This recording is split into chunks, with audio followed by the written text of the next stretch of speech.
It's Tuesday, September 12th, and this is Geeknights. Tonight we continue Origins Week with the tale of how we discovered video games. Let's do this! Well, we're bit by bit planning our trip to UberCon in New Jersey this year, where we will be doing a podcasting panel and probably some other fun things. Ooh, the UberCon. It is an awesome convention of awesome. Now, we're not, as some of you have asked, going to do a pregame show for UberCon. We really only do pregame shows for Otakon. And if we went to PAX, we might do a pregame show. Yeah. Or if we were going to E3, if it existed anymore. Or if we were going to Anime Expo. Or anything big like San Diego Comic-Con, we would get a pregame show. Pretty much the smallest con that I would even consider doing a pregame show for would be Katsucon. And if then, only because there's a chance we'll be doing a lot at Katsucon. Yeah, pretty much the pregame show is for the conventions with at least 20,000 people and no other conventions. Or conventions that are so awesome that you multiply the number of people there by some arbitrary number of like 1.6. So here's your UberCon pregame show, everyone. You ready? Go to UberCon. Go on Friday and play awesome games. Play in Luke Crane's game called Burning Wheel Inheritance. Play in that and also come see us. Yep, our panel will likely be from 11 to noon on Saturday. It'll be the typical podcasting panel, though we might be sharing it with two other podcasters, though I think that would be interesting because I don't know if there are many podcasters out there who would go to the kind of cons we go to, who are, not to sound conceited, but as professional as we are. Yeah, I don't know who these podcasters are. I mean, are they someone we know? Are they someone we don't know? I don't really know who they are, but I didn't really look. I'm going to look up who they are tonight sometime. Oh, did they tell you who they are? They told me two people who might want to share the panel with us, and they gave names, and I didn't recognize the names offhand. If it's those Dragon's Landing guys, I listen to their show. They're cool, but I don't know who else it could be. Yeah, we'll find out. Anyway. I get the expectation that the panel, that if we ever shared a panel with anyone, would just be us talking and us correcting anyone else who said anything. Yeah, it might be. We'll see what we do about panels at the Citicon. Yeah. We'll talk more about Citicon tomorrow because it is more of an anime thing than a gaming thing. That's right. But anyway, today is game day, and we have a lot of video game related talk since we're doing Origins Week, and many of you have been wondering how we got into video games. That is what we're going to talk about. But first, the news is. The news is. And today was Apple Day. Everybody knows it. Yada, yada, yada. Now, I got to say. Apple. This was probably the least anticipated Apple Day there has ever been, from my perspective, because I barely remembered it happened, and I totally forgot about it, and I thought, all right, I have an iPod Nano. It's pretty badass. I can't imagine them releasing anything other than possibly a larger Nano, hard drive-wise, or a Nano in a different color. Well, Nanos don't have hard drives, they have flash, but yeah. A larger storage mechanism. Yeah. Well, what did Apple release today? I'll sum it up real quick. Number one, they got a new shuffle that doesn't suck. It's smaller and better. They have new Nanos. They're basically the same as the Nanos we already have, except they're like the Mini with the metal instead of the scratched up plastic. So they won't scratch up. They'll be twice as durable. Right. And if you get the 2 gig one, you have to get silver. If you get the 4 gig, you can get green, blue, or pink. And if you get the 8 gig Nano, the new 8 gig Nano comes only in black. And now, that is a lot like what used to happen back in The Realm, the first MMO. I bring it up only because I remember this. And it happened in Puzzle Pirates, too. By making the black item only available with the highest end item, people now have more incentive to buy the highest end item, who might not otherwise need the 8 gigabytes. Because now all of a sudden you're cool, you have the black one. You know what? I'm cool because I have a black Nano and you can all go to hell. Personally, I have a black Nano that's 4 gigs, and if I was buying a Nano today and I didn't have one right now, I would buy that metal green one or that metal blue one because the metal is way better than the scratching plastic. But the thing is, my Nano's not scratched up at all. No, because yours came with a protecty thing. It's not just a protecty thing. It's also a buffer. Every time I put it in, it cleans it and polishes it. Yeah, well, I don't have one of those things. You suck. Because I bought my Nano right away. Anyway. You know what? Because I purchased my Apple product later, it is far superior. Yeah. They also came out with new regular iPods, black and white. I think there's a 30 gig and an 80. I'm not sure. They're big. They're the regular iPods. But they have higher resolution screens. So now the video is 640 by 480 and the screen is brighter, but it's the same size screen as before. Huh. And yeah, that's about and iTunes 7, which Whatever. Actually, that's the most. That's if anything is cool. That's what's cool because iTunes 7 sucks way less than iTunes 6. Really? Yeah, I installed it on this computer and I upgraded the little Mac Mini downstairs. It's awesome. Oh, see, I haven't looked because I put a whole bunch of podcasts. I listen to so many podcasts now that I haven't had to update my Nano in like a week, so I haven't even touched the Mac downstairs. Oh yeah, I just did it when I got home. I upgraded the one downstairs, and I upgraded this as soon as possible. And a lot of the difficulties people have with iTunes will now no longer be a problem. It's now easier to use your iPod on like a bunch of different computers that all have iTunes. You know, it's easier to have multiple iPods on the same computer. A lot of the options that a lot of people needed to use but didn't know how to use were hidden away in the options menu, and now they're right up front. The software that updates your iPod's firmware is now part of iTunes, so you don't have to go downloading that separately all the time. There's a lot of good stuff in there now. It's way cool. Huh. It's, it's still iTunes, but it's better than the old iTunes, significantly, and it's free. I mean, I got to say, it's sad to me that iTunes really isn't that great, all things considered. It really isn't. Especially for like podcasting and everything, except that while it's far from great, it's pretty much better than any other solution. That's in terms of synchronizing with the iPod or any MP3 player for that matter, and the whole process of getting podcasts, maintaining, your podcast collection, and then synchronizing it with an MP3 playing device. iTunes is the only program that does it all in one go in a smooth way. It's iTunes 6 or 7. 7's just slightly smoother, and no other program can do that, even though iTunes is kind of crappy at, like, music management and all this other stuff. Oh, they added other stuff, too, like iTunes 7 will now just go out and get album covers for songs you have. Really? Oh, yeah. Even my pirated songs? Supposedly, it says when you decide to enable that option, it says that we are going to send information, to get the album covers, but Apple is not keeping any information about any songs you have. That's what it says. I doubt that Apple would have album covers for the vast majority of my music collection. I also doubt that, but supposedly they're going to get album covers somehow, so hey. I'm really curious about that. Yeah.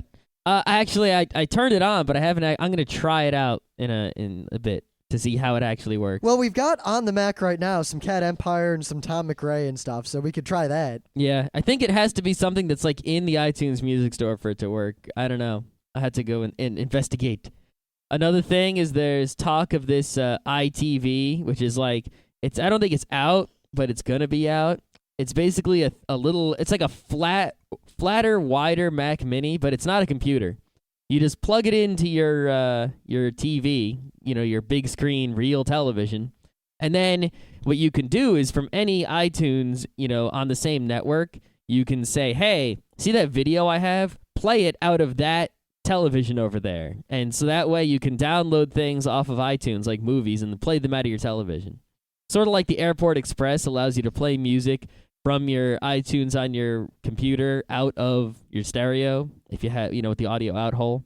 Yeah, I'd be a lot more impressed by that if it weren't for the fact that, at least as a geek, those problems are easily solved with cables that connect various devices together. And a computer. Yes, and a computer. And, okay, the last two bits of news in the whole thing are that you can buy games for your iPod for $5. $5 You can get Tetris, you can get Pac-Man, you can get Bejeweled. $5.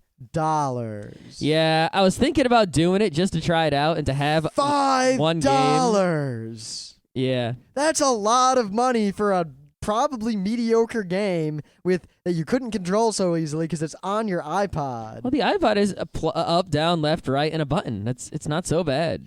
Yeah, I'm real leery of that. Plus $5. I could see it being $1. Yeah, I thought about it for a minute just to see how it would work, but then it's like I can understand maybe on the normal iPod it might be a little better. On the Besides, Nano, though, I note in terms of up, down, left, right button, my cell phone is the exact same loadout. Yeah, and, cell phone games are $5 too. The cell phone games on my phone are $2. Oh, the ones on my phone are $5. But the thing is, they're all terrible and they're not worth any amount of money. There was going to be a Phoenix Wright, but I haven't seen it yet. Whatever. Anything Phoenix Wright would also come out for the DS. We'll see. There's no worries on that front. We'll see. Anyway, the last thing is that all the iPods are cheaper now. The 8 gig iPod costs iPod Nano costs the same amount as like the 30 gig iPod. God damn it. It's the same price. I just bought an iPod Nano. Yeah, I bought one as soon as it came out, so I got the least screwed possible. But, the thing is that it's actually kind of good about this particular iPod upgrade season is that these aren't really sixth generation iPods. These are more like the 5.5 generation iPods. Because, when our 5th generation iPods came out, the previous generation of iPods is basically useless. Like, they couldn't do any of the new stuff. I have a 5th generation iPod, and I can get in on all this new iTunes stuff. I can download the games. I can pretty much everything except the video, which I couldn't do anyway because I have a Nano. For all intents and purposes, other than the metal casing, my 4 gig Nano is just as good as the new 4 gig Nano.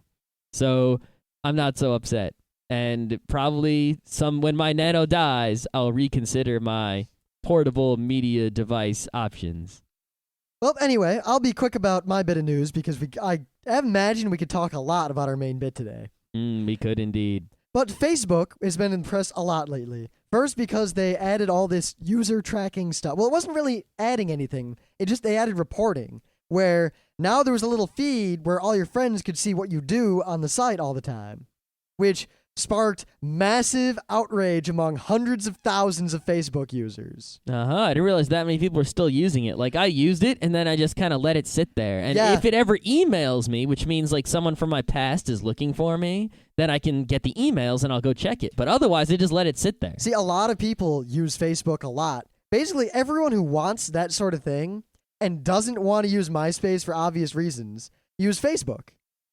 But Facebook, as everyone knows, was fairly off limits. You had to be in a school, and they've opened it up bit by bit over the years, but you had to be basically a student somewhere or like an employee of a company like Apple to get in on it. Now they've said they're opening it up to the world, and once again, Facebook users have protested in the many, many, many thousands. They're incredibly pissed off.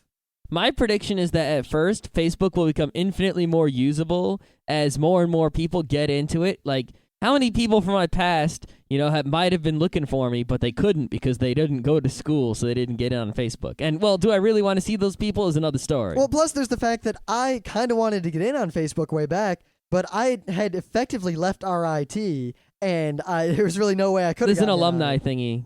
That's how I'm in there. Anyway, the other thing is, I predict that very soon, some random country will take over Facebook. Pick a country. I'd say Brazil, but they're so entrenched. No, Brazil's it's going to be Peruvian Facebook. I'm telling you right now, that's who's going to take it over. The Peruvians. See, the thing is, no one took over MySpace except punk kids. Yep. Punk kids are their own country now. Well, the worry is that now that it's open, all the people in there are worried that it's just going to descend into the depths that MySpace is in. I don't think so, because Facebook is a different thing from MySpace. MySpace is you make a page where you basically advertise yourself and chat with friends. Facebook is more of a find, people you went to school with in high school and college and, arrange for parties, and it really doesn't have the expanded functionality and freedom that MySpace has. So you can't make a terrible web page with Facebook. All you can do, it does less than Orkut does. It's very single purpose. Well, the other thing, I think it won't fall to the fate that Orkut fell to, at least because the main failing of Orkut was that it was very spammable. It trusted everyone to not be an asshole. Because of its invite-onlyness. Yeah, and it was fine until some guy invited some Brazilian kid someday. Yeah, I do think, though, that Facebook might have to worry about spammers, people making fake pages like, hey, I'm a girl at your college, come out with me. That sort of thing. Why don't we make a whole bunch of pages that are, I'm a girl, come out with me? Why would we do that? You I don't sounded know. like me. Because then, I don't know, we could lure... you want to lure nerds. boys into your bed. Yes, we know, Rin. Yes. You want to lure all the college boys into your bed. I believe that was more of a topic for tomorrow. Anyway. Yeah, I might jump on just because Facebook might be slightly useful, if anything, for Geeknights. Yeah, I just keep my page up there in case people from my past, that's a good place that they might know to look for me. Of course, my Orkut is still up there, and I occasionally get email from Brazilian people trying to convince me to join whatever Spanish group they formed. I don't, thankfully.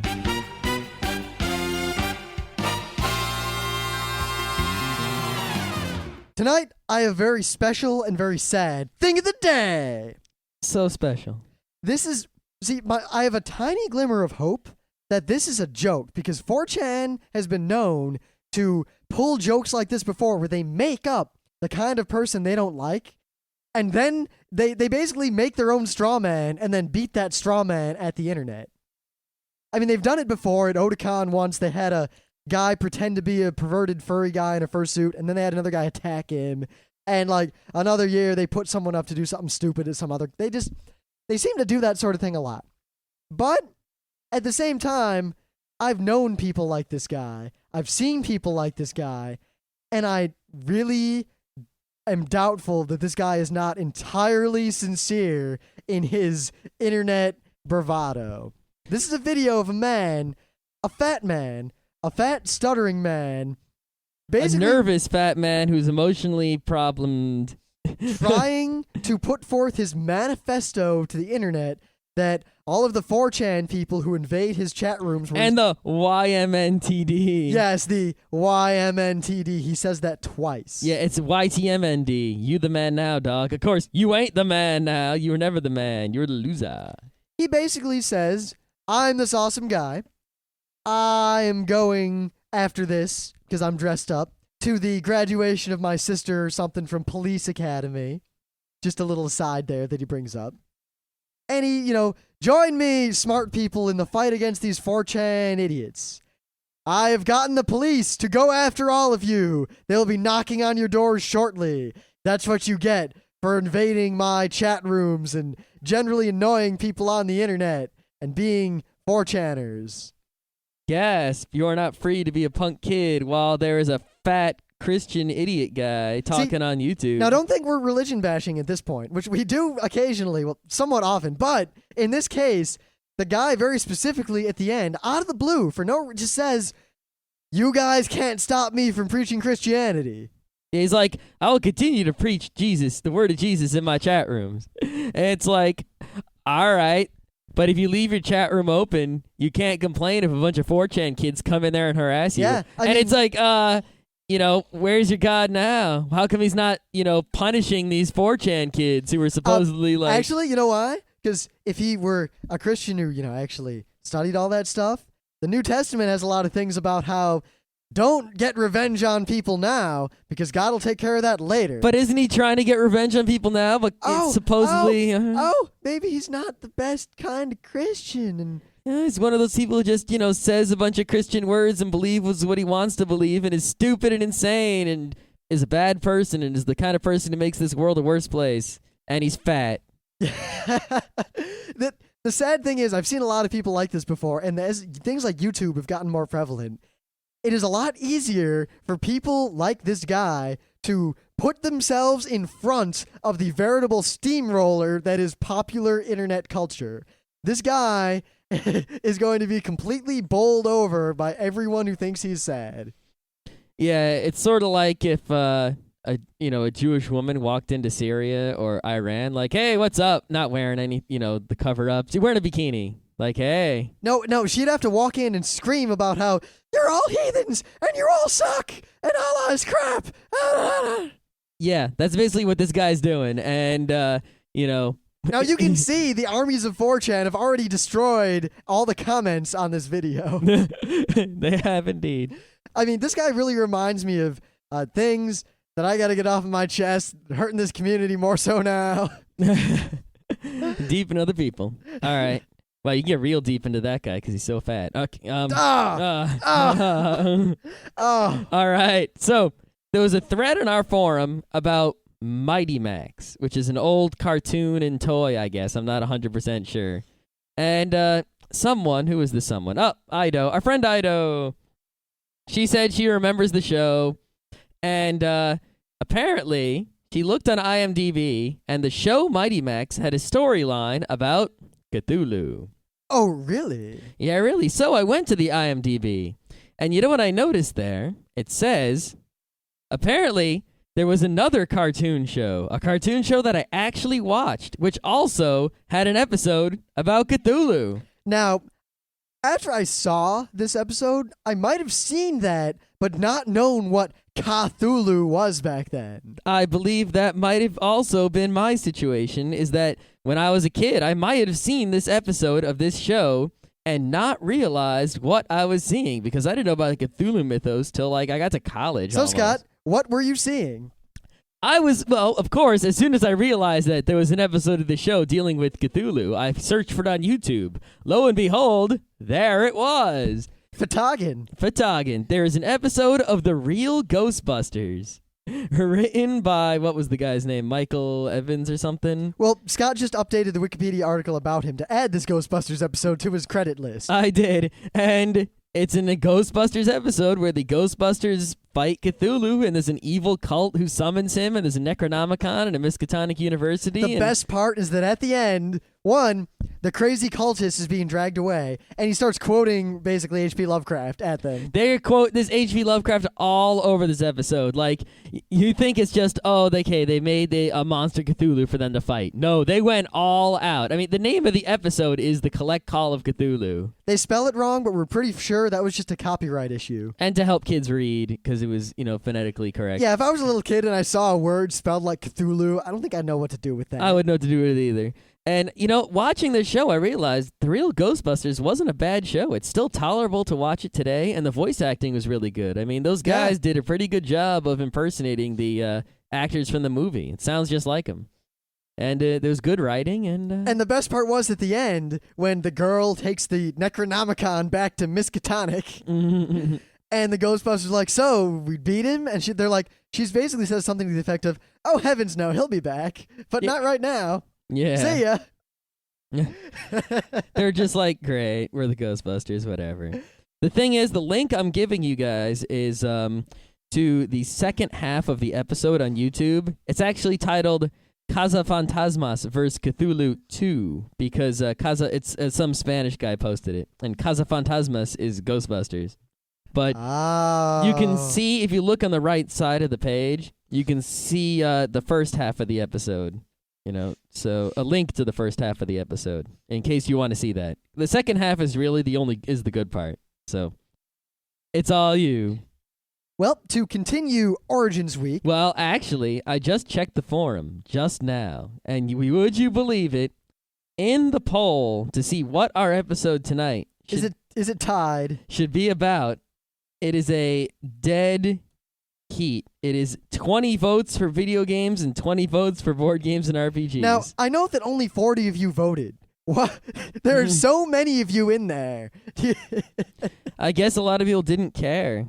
Well, I've noticed that aside from a contingent of about 60 people, most people don't seem to check the forum every day. Yeah. Which is probably good, because the forum is getting to the point where we're going to have to hire more moderators. I think it might. Mr. Perry can't keep up with you people anymore. Yeah.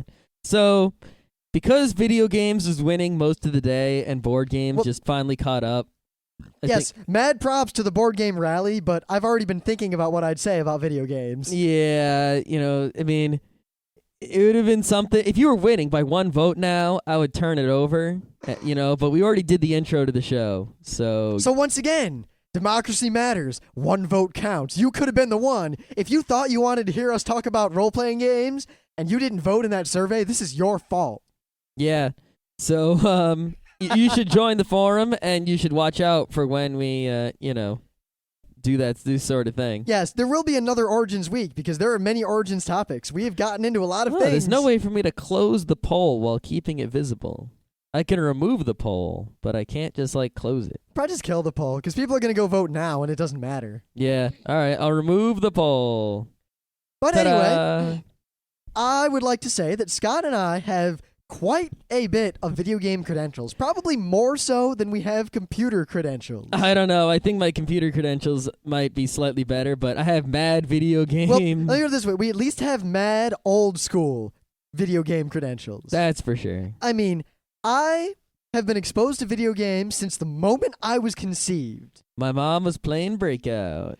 My mom played the Atari 2600 our family had while she was pregnant with me, and I remember very specifically she liked the 2600 because the controls on it, on the actual physical box, were these big metal switches that stuck out, and she could stick her foot over and reset games without having to sit up while she was pregnant. My mom just liked to play Breakout with the paddles. Also, my grandpa on my father's side had an Atari 2600 that he played all the time. My dad played Atari all the time, in addition to my mom. And on my other grandparents' side, they had an Intellivision too, and an Intellivision that they played all the time. Mm-hmm. Yeah, wasn't your grandma the Burger Time master? My grandma was better at Burger Time than I have ever been. Wow. And my dad was, I mean, we'll talk about this game called Kaboom in a minute. Let me just say that it was not until I was about 20 that I finally surpassed my father's skill at Kaboom. But I've been playing video games my entire life. My family was playing video games many, many, many years before they even decided to have children. Well, I came out with the Breakout and the Pac-Man on the Atari 2600, but it broke eventually. And, I continued to play mad video games. I was playing Nintendo at every one of my friends' houses. I mean, I think the first time I saw an NES was at my cousin's house. It must have been between kindergarten and first grade, maybe even very, very early in life. I went to my cousin's house, and he had a Nintendo, and he played Super Mario Brothers 1. And I didn't even really understand what we were getting into there. Yeah, because at first I remember I played Mario 1 at my friend Joe Ogilvy's house, and I had at that point an Atari 7800, which I was convinced was the pinnacle of fucking gaming. That thing was fantastic. Yeah. I still have my Atari in all my games, and you know what? To this day, I enjoy my Atari and NES games more than I enjoy most other games. Yeah, pretty much. But I remember I went over and I watched him play Super Mario Brothers 1. And he beat World 1, right? And there's that cutscene where Mario goes underground. I got pissed because every time I watched him play, he'd always walk into the side pipe. And I always said, why don't you go in the top pipe? That's what I used to Is say. it different? And he would just look at me with this look of God. Yeah. I used to think that kind of stuff too. Yep, or because we had the Nintendo. We eventually got it. I remember the day my parents bought the Nintendo, we went to Pizza Hut. And they had one of those Nintendo coin ops. It was basically an NES, and you could play like Mario Brothers on it. And it was in the Pizza Hut. And I was like, Dad, I want to play. Give me a quarter. Pizza Huts always seem to have those instead of, real arcade games. I remember our Pizza Hut had like a Sega Genesis you would put a quarter in to play Altered Beast. My Pizza Hut also had Operation Wolf. Whoa. That game was great. That was a good game. But then my dad looks at me and says, no, you can't play it now because we're going to go buy one after this. And my reaction was, I was dumbfounded that I would now be able to play that game anytime I wanted. I didn't get another Nintendo game for like a month. I was happy playing Mario 1 and Duck Hunt. Yeah, no, but I had a lot of Nintendo experience at my friend's house, my cousin's house. I remember these two guys, I forget who they were. They were just some friends that I guess we stopped talking to at some point. They had Rob the Robot. They were so old school. And I would play like Donkey Kong and Spy Hunter at their house and Zelda 1. And I played a whole lot of Nintendo at a whole lot of places except my house. Until one day I did get a Nintendo. Like around 87, 80, I don't know. Mega Man 2 was out at the time, so that'll give you a good estimate. Yep, one of the first Nintendo games. And my Nintendo came with a red light gun. So did mine. Okay. But my friend Joe Ogilvy had the gray one, but it was broken, so then he bought a red one. Our Nintendo had the red light gun, and I got basically it was on my birthday, I remember, because I got the Nintendo the day before my birthday, and I played Mario 1 and Duck Hunt, and the next day, I got Mega Man 2. The first game I got for the Nintendo, aside from the games it came with, were the Power Pad and the two games that were out for it at the time. Well, 2 of the 3 games that were out. Oh, see, I got Nintendo way before the Power Pad came out. I didn't get games for it for a long time because the Nintendo was expensive. Oh. So I had to contend myself with Mario 1 and Duck Hunt. Oh, see, we didn't get a lot of games total, but we got games at sort of a steady rate of like 1 or 2 every 6 months. See, what we did is... It was like birthdays, we got games, and then the holidays we got games. We rented a lot of games. Like pretty much every week. We would go and rent like 2 Nintendo games. Well, see, we did some renting. I remember renting Fixanadu, and I remember renting a few other games. And we did a lot of borrowing and trading with the friends. It's something a lot of people don't do nowadays because, there are other ways to do do that. The front row crew does extensively. Oh, yeah. But I'm saying, like, in those days, the trading was heavy and much more coveted. Remember the trade with Hydlide that I pulled off? Yep. All right, there's this kid. I think his name was Dave. I don't remember. He was basically Chunk from the Goonies. Truffle Shuffle. Truffle Shuffle. Truffle. Do the Truffle Shuffle. And kid was annoying as all fuck. But we've hung out with him because we're kids. You just kind of hung out with all the kids in your neighborhood. Mm-hmm.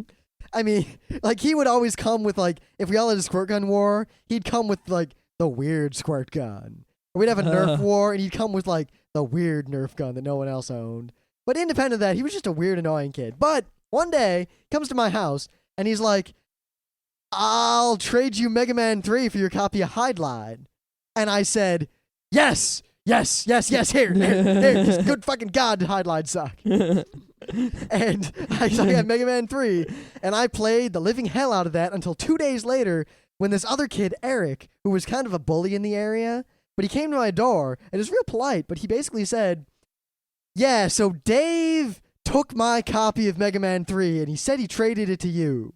I want it back. Here's your shitty-ass Hydlide. And I said, I don't want to give it back, but I can't do that to you, and I gave it back. And then I bought Mega Man 3 for $5 at a garage sale not 3 days later. Yeah, Mega Man 3. Mega Man 3 was my favorite Mega Man. No, Mega Man... A lot of people argue between Mega Man 3 and 2. Yeah, I'll put it this way. Mega Man 3 was my favorite Mega Man. Mega Man 2 was the best Mega Man. Mega Man 3 was pretty much like the last Mega Man that was still a good Mega Man, so... Yeah. I mean, after that, it's pretty much been downhill. I mean, Mega Man X1 was okay, but... I like the rest of them. I'll play them, but I recognize that pretty much Mega Man 2, Mega Man 3, and Mega Man X1 are the ones that are worth playing, and everything else is kind of eh. Now, the thing with my family was that my grandparents, my parents, my aunt and uncle, everyone was everyone played video games in my whole family. So whenever we got a new video game system, like when we had the Atari 7800, the Atari 2600 was plugged into another TV, so two people could play at the same time. And oftentimes, I would come home, and the Nintendo was in one room, and then Atari was in another room, and the other Atari was in the other room, and I would often decide to play the Atari instead of the Nintendo. Yeah, when we had the Sega Genesis, I would still break out the Nintendo for some good old school action. And in fact, it got to Even the though point... it wasn't old school at that point, because, the Nintendo lived on well through the 16-bit era. The Nintendo lived on pretty much until the end of the Super Nintendo era. Yeah, pretty much. I mean, it got the main stint of gaming in my house, well, console gaming, was that we had the Super Nintendo in my little brother's room, and the Nintendo in my room, and the Ataris in the living room. And oftentimes, I would be in my room trying to go to sleep, but my brother, it would be like 11 o'clock at night or midnight, and he wanted to play Final Fantasy, and he wouldn't stop. Or vice versa, I'd be in his room playing Final Fantasy IV and wouldn't stop. Nintendo just wouldn't die. I mean, every kid had one. It was the one thing that everybody had. Everyone had Nintendo games. If you went to someone's house, you played Nintendo. I remember it was Nintendo, NES. I mean, the Nintendo played such a prominent role in my early life. It was like the focus of my childhood. Without it, my life would not be the same. I mean, I remember when I beat a game, I would call my friends. They would come over immediately to see the ending of whatever game I just beat. Oh, yeah. Beating a game was a big deal in those days. I remember specifically beating Zelda 1. I was sitting there, with some friends in my bedroom, and I had Zelda 1 going, and I'd gotten to Ganon, and like on the third try, I beat him, and everyone was like, whoa. Yep. My little brother with and my I silver fucking arrows. A common thing we would do is we'd sit down and be like, you want to beat Guerrilla War, you want to beat Contra, and we'd sit down and we'd beat the game, and then we'd watch the end. Because Guerrilla War had a really funny end. I also remember beating Mega Man 2, like, in the living room. I was sitting on the floor. It was like a Saturday morning, and the cartoons weren't on yet. And I think it was in those days when X-Men, the cartoon, was on, so I had to beat it before the X-Men cartoon came on, because I hadn't missed a single episode. And I got to the crazy alien, and I heard from my friend to use the bubble on him, and I got it. And I was like, yes. And I did that without passwords or anything. I freaking beat the whole game on my own, straight through. The day as a little kid with no cheating or anything. I remember very specifically the day I beat Final Fantasy 1. Because I was afraid of chaos. Because I had that Nintendo Power Strategy Guide. God, I was scared of the last level in Zelda, but I did it anyway. But I was so afraid of chaos that my brother and I were playing the game together. And we had tried a bunch of parties, and we ended up on Fighter, White Mage, Black Mage. Boo. Which was probably the second best party you could have. Boo. Other than Fighter, Red Mage, White Mage, but I digress. Fighter, black belt, black mage, white No. mage. Yes. The black belt puns you. There was a time in my life when, quite literally, you could say a chest location in that game, and I could tell you with reasonable accuracy what was in it. Yeah. But the like with my brother and I, like we tell each other, like, if you make it to chaos, I don't care if it's one hit point, use every potion you've got before you fight him. And we were like psyched up. And one day, I was walking through and fighting, and I got to chaos, and I saw him there, and I was like, what? And spoiler right now, it was Garland. And I was like, what? And I clicked on him, and you know when you beat Final Fantasy 1, you get 3 screens of text, and then that's it. Yep. And I remember reading those screens of text and not understanding what was going on anyway, and then I beat the game, and I just started yelling, and my little brother comes home from school, and I'm still yelling. He's like, what are you yelling about? And I'm like, I beat Final Fantasy 1. And he's like, what? No, I didn't get to say it. Oh, it was like the worst thing that ever happened to him. It is a pretty terrible thing. I think I remember the game I actually remember playing a whole hell of a lot was Mario 2. Oh, God, I loved Mario 2. I remember I borrowed it from someone for a long period of time. Because it was the borrowed game, I played it so much because it was the borrowed game. Yep. Like when I rented a game, I played the ever-living fuck out of that game until it went back. Yeah, so I was basically coming home and playing Mario 2 every day immediately. And I would, freaking bomb that mouse here. And you couldn't save, so I was playing those early levels thousands of times. Yep. In fact, I remember very distinctly, and now that I'm talking about it, I can feel it. That sense of awe you would have when you're playing. I mean, I don't know if I can get that anymore from games, but when I would play like Mario 2, and just the awe of wondering, like, I wonder if I can get on that ledge. I wonder if there's anything over there. I wonder if there's anything behind that waterfall. I'm in a level I've never been in before. Wow, that's a monster I've never seen before. Oh my God. Yep, that was the good stuff in those days. Like, I can't describe the feeling, but like Zelda 2 when I took the raft for the first time to the other half of the game. Yep, it was whoa, this is a weird place. I still get it a little bit, but it's not the same. Yeah. Because I know what's coming. And even if I play new games now, I don't get it because now I know a lot about games and game See, design. what I mostly get is the anticipation of the feeling, but not the feeling itself. And then afterwards, I get sort of this disappointment, like, oh, it's over. Where'd it go? Yep. I mean, I remember, plus the patience. I would literally burn every bush on a screen in Zelda 1. And it wouldn't bother me. I'd be like, wee, burning bushes. Yep, because there was a chance I'd find something. Or Castlevania. I'd walk around throwing holy water in Castlevania 2 at every goddamn brick. And I remember when one day I discovered that if I had the claw equipped, I could break through bricks, and I found a scroll.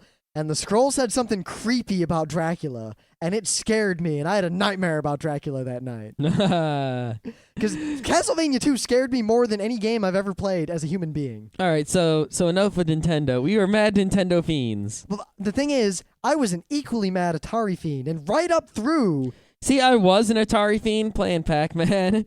and what? Combat. Scott, and I owned more Breakout. Atari games that I've owned. I mean, we had like 70 Atari games, like 40 Nintendo games, about 20 Super Nintendo games. Yeah. We had maybe 30 to 40 Nintendo games, and then we had like maybe 10 Atari games, but the Atari broke pretty early on. Plus, you never got to play the 7800 games like Pole Position 2. No, I played a lot of arcade games, though. I would go to arcades often. You know, like all the time I'd be going to arcades. Every family vacation we ever went on was basically go somewhere touristy and go to the arcades. Yep. I remember Cedar Point used to have, I don't know if it's still there. My family went to New Hampshire to Lake Winnipesaukee where there was Fun Spot, the biggest arcade in the country. And we would just go to Fun Spot every night and get like a big fucking cup full of tokens and go ching, ching, ching, ching. Well, ching. Cedar Point, and if they still have it, I got to find out, had, when I used to go, this huge retro arcade filled with like arcade games going back to like barely electronic games. Like the oldest of old pinball and the oldest of old like shooting gallery and the oldest of old crapo like the Star Wars game. Yeah, Fun Spot's got that. Yeah. Another place we always went was, I think we went there twice, was Sesame Place in Pennsylvania, which is the Sesame Street amusement park, which not only has awesome cargo nets of awesome, but it also has this giant arcade of awesome. Yeah, I guess the moral of all this is just that, I mean, we've been into anime. It's pretty much, I mean, I've been into anime since I was in 4th grade. And I've been into Dungeons and Dragons since I was in about, I don't know, I think it was 5th grade, maybe late 4th grade. Yeah. I've been into video games since before I was sentient. Yeah, I mean, I don't spend a lot of time playing video games now, and they're not like my main focus. I'm not constantly looking at the video games, but it's because I've been in them so long, like since I was 0, I've been video gaming. That it's just constantly there, looming over. I mean, I would play when I was like, I have memories. I must have been like 3 or 4. I was so young because I remember when my brother was born. And I remember times around that time when I would sit there playing Kaboom with my dad. Video games are such a big part of my life in terms of how it shaped me as a human being. Even though, like Scott said, I don't play them so much anymore. I just don't have time. Yeah, I mean, you can kind of tell. Like, it shows up in other areas. Like, I'll see, like, right now, I do spend quite a bit more time, reading mangas and watching animes than playing video games. But if I'll go to a convention and there'll be a piece of merchandise from like an anime I like, I'll be like, ooh. But then if I see a Mario, it's like, a Mario, yay, woo! Yep, I mean, when I was playing the Castlevania DS, right, there's one section where it plays like original Castlevania music and the graphics are all original Castlevania. And the moment I walked into that area and I heard that music start, I felt this fluttering in my chest of like, the deepest nostalgia one can experience. Like, it was on par with the nostalgia I feel like if I go back to Detroit and see my old house, or like when I meet a friend I knew in like elementary school. So basically, we were crack babies, only the crack was Nintendo and Atari. And as my final bit, I would like to say there is a game for the Atari 2600 called Kaboom. Kaboom. Now, I'm surprised you haven't said anything about Bionic Commando. Oh! Bionic Commando is probably my favorite game ever. Mega Man 2. But Kaboom is a game that has such importance to me because you know Tommy, From The Who? Yeah, Pinball Wizard. Yeah. When I sit down in front of a game of Kaboom, I am Tommy at that game. I can play that game to fucking death. It's scary. I don't even think about it because I've been playing this game since literally... They really need to make a version of Kaboom where one guy is the Mad Bomber and one guy is the Buckets. Before I was sentient, I played Kaboom. I've been playing this game my entire life. And when we were at RIT, I was telling everyone about this game. And they were all like, yeah, whatever. You were probably just a kid, blah, blah, blah. Game can't be that hard. So I pulled out the Atari and I plugged it in and I turned it on and I plugged in I have 2 sets of the analog controllers because this game is analog. The only control you have is one button and an analog twisty. It's a paddle. And the first set of paddles, because of the room we were in, there was too much electromagnetic interference. The thing would jump all over the screen. So I had to plug in the second set. And Scott sat down and I let him play it and he died almost immediately. And Greg and Alex and everyone just died. And then I sat down in front of it, having not played the game for almost 3 years. And I racked up like 2,000 points in a game where 100 points is a big deal. Yeah, he's pretty good at Kaboom. This game is probably the game I'm better at than any game ever. I love it. And if I ever meet any of you in a situation where I'll have my Atari and we can play Kaboom, I will give a cash prize to anyone who can beat me at that game. All right, just to summarize the rest of my video game career, NES, then I had a Genesis, and I played SNES at all my friends' houses, so it evened out. Everyone would get the system that the other people didn't have and get the games the other people didn't have. And then after that, I started doing the PC gaming thing while my brother had an N64, but I still played a bunch of N64 stuff. I didn't really play so much PlayStation 1 stuff and PlayStation 2 stuff. And I got to college, I did PC gaming, GameCube. And, we did Game Boy stuff also, but Yep. I didn't get the Game Boy until like the Game Boy Color. Right now it my seems to brother be- actually got the Game Boy Pocket. Right now, it seems to be DS for us mostly. Right now it's DS, and soon it's going to be Wii. The PC faded out when we started using Linux, basically. Yep. Well, I still do all my PC gaming is pretty much Steam. Steam. I'll do the same little summary Scott did before we end this. I had the Ataris and the Intellivisions, Nintendo and the Super Nintendo. And I played the Nintendo and Super Nintendo all the way through until the very end of that era. I mean, we got a Super Nintendo right when it came out, and like every launch game. And pretty much when the Super Nintendo died, I moved into PC gaming, and I completely abandoned console gaming from that point until the GameCube. Yeah. No PlayStation, no N64. I had no interest at all. I was a 100% PC gamer, other than the fact that I continued to play my Nintendo and Super Nintendo and continuously through that entire era until the GameCube. Yeah, from the end of the 16-bit era to the GameCube, I was strictly a PC gamer, except the Game Boy and then the Game Boy Advance sort of lived on in the background, always.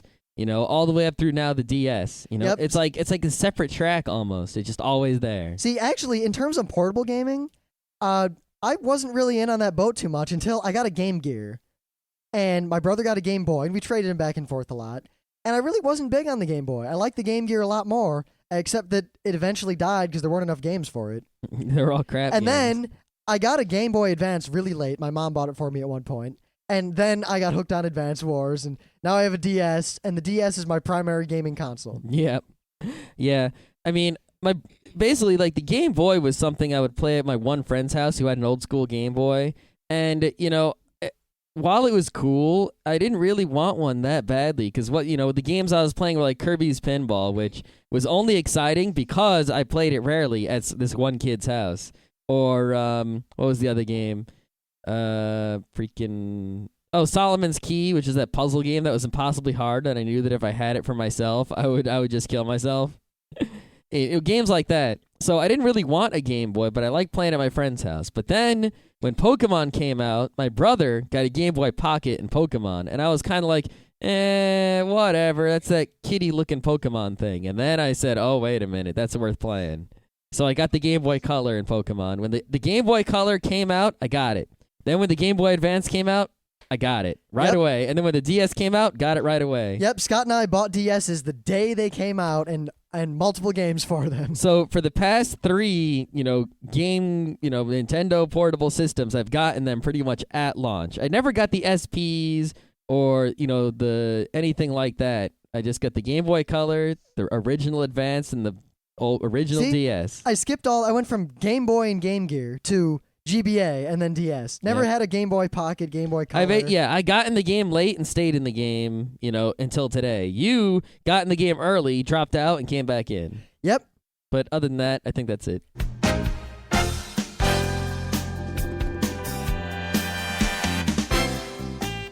And that was Geeknights with Rim and Scott. Special thanks to DJ Pretzel for our opening theme. Be sure to visit our website at www.frontrowcrew.com. If you like our podcasts, you'll love our forums. Make sure you visit them. You can send your email feedback to geeknights@gmail.com. And if you want, you can leave us a voicemail at 206-333-1537. Geeknights airs every weeknight, Monday through Thursday. Geeknights is recorded with absolutely no studio and no audience. But unlike those other talk shows, it's actually recorded at night.